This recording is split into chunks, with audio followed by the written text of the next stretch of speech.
Hello， 大家好，我是你们的美食老王子李有才，我又来了。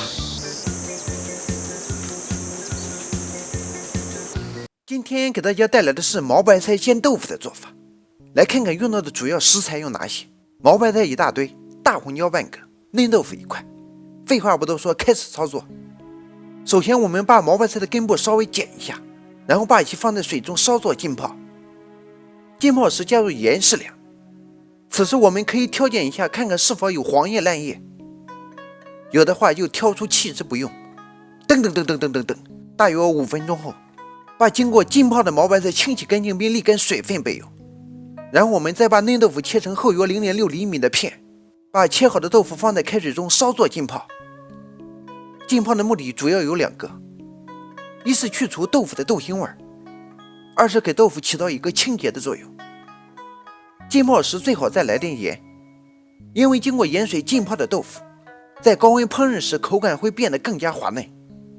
而且豆腐在盐水的包裹中不但会吸收一定的底味，后期烹饪时还不容易碎裂。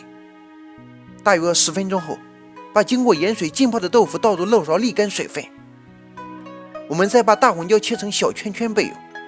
然后我们把锅烧热，锅烧热后加入适量油滑锅，倒出滑锅的油不用，加入菜籽油适量。待油温再次升高时，向锅内撒入盐少许，下入豆腐做干煎处理。同样的烹饪原理，先不要晃动锅，待豆腐表面的水分被高油温逼走后，再哐当的晃起来。大约20秒后，豆腐一面被煎至金黄时，哐当一下来个大空翻。用同样的操作手法，把另一面也煎至金黄时，把其倒入漏勺沥油备用。然后我们向锅中加入猪油适量，待猪油将要化开时，再加入菜籽油少许，下入蒜粒红椒圈圈。大约3秒钟后，倒入清洗干净的毛白菜，稀里糊涂的快速翻炒。因为刚下入锅中的毛白菜表面还残留着少许水分，水分遇到热油就会噼里啪啦的乱炸。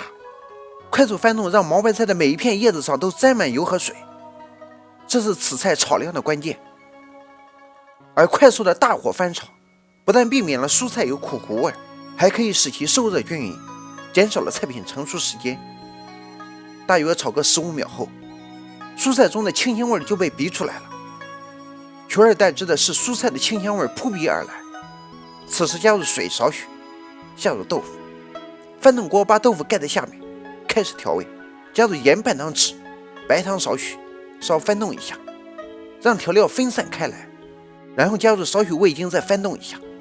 此时把火开大，准备水淀粉适量，水淀粉的量要少而浓，一步到位。